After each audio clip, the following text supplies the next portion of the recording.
je suis né dans les Limoilou. Saint-Fidèle.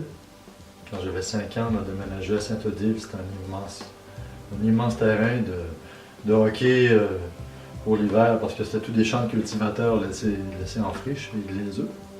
Mon âge, ben, je me suis arrêté concrètement à me la poser, cette question-là, il n'y a pas longtemps, puis j'ai décidé de regarder ça de près.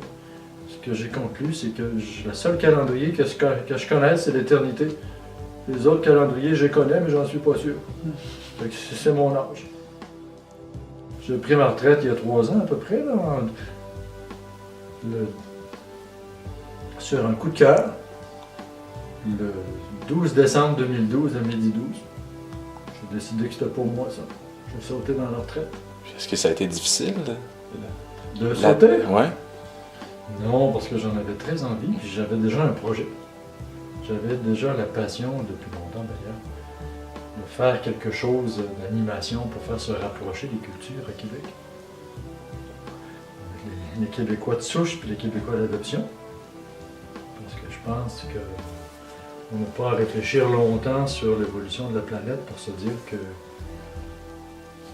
on peut prévoir d'avoir une immigration galopante au Québec de plus en plus dans les prochaines années. C'est déjà bien commencé depuis 10 ans.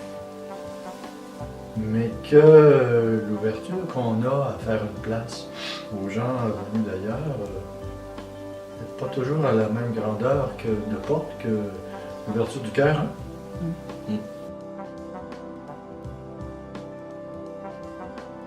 Je suis un enfant de la neige, hein? Je suis un enfant de l'hiver. Moi, je m'émerveille encore de la dernière neige qui vient de tomber. Et puis,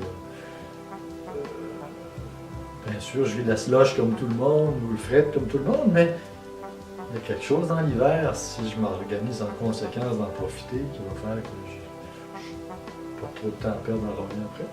Et de revenir à Limoilou, parce que je suis revenu habiter une dizaine d'années à Limoilou, il n'y a pas longtemps encore.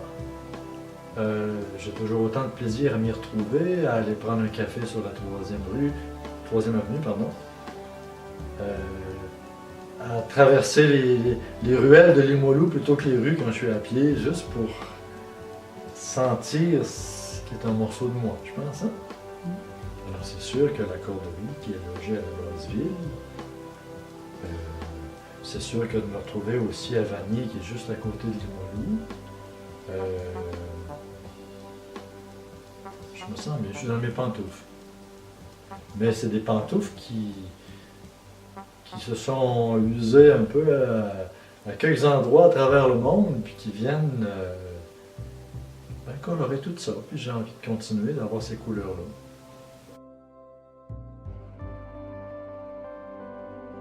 C'est souvent des choses inattendues, pas toujours confortables, qui nous font faire comme un tremplin. Hein? Et dans le même temps, on m'avait présenté la Corderie. Ça faisait bien 3 ans que ma belle-sœur m'avait fait connaître la Corderie. Elle-même s'occupait de consommation de services financiers responsables au mouvement Desjardins. Il me semble que ça serait dans tes valeurs, ça. Mais j'étais jamais allé encore. Et là, je me suis dit, mais coudonc, ça sera peut-être l'occasion de découvrir la Corderie. Ça a l'air d'être basé sur recevoir et donner. Ce qui est drôlement l'état d'esprit dans lequel j'essaie d'avancer. Et de découvrir la Corderie comme un réseau de gens qui offrent leur expertise simplement humaine d'abord, l'expertise de leur passion, hein, l'expertise de leur soif. Donc ça sent bon côté humain.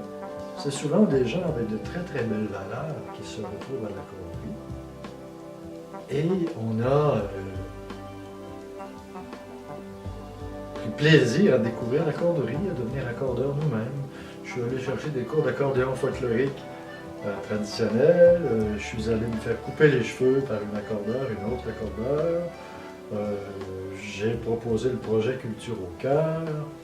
J'ai demandé à ma compagne si elle voulait bien co-animer avec moi parce qu'elle, mexicaine d'origine, elle en mange des rencontres interculturelles, puis elle me fait connaître quantité de gens. Alors c'est une soirée échange une fois par mois.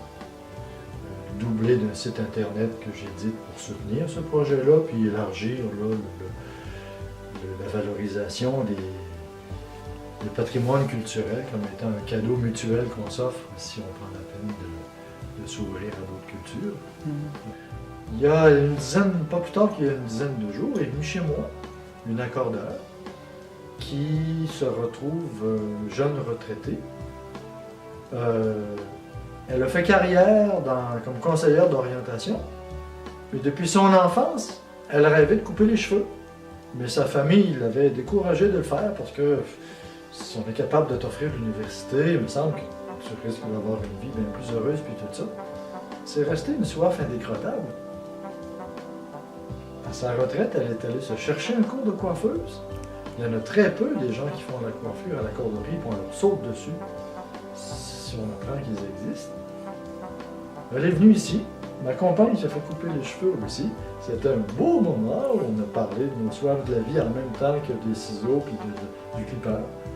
Mais à la fois, l'aspect donnant-donnant est intéressant, je dirais, pour amener des accordeurs à se respecter, à valoriser leur expertise, alors que peut-être le marché de l'emploi ne l'a jamais valorisé ou leur a demandé de l'exprimer de façon bénévole.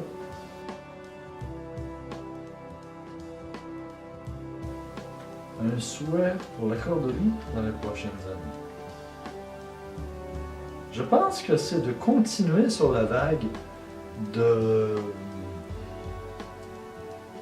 tantôt susciter des échanges d'expertise de toutes sortes entre les gens et tantôt susciter des prises d'initiative dans l'animation sociale.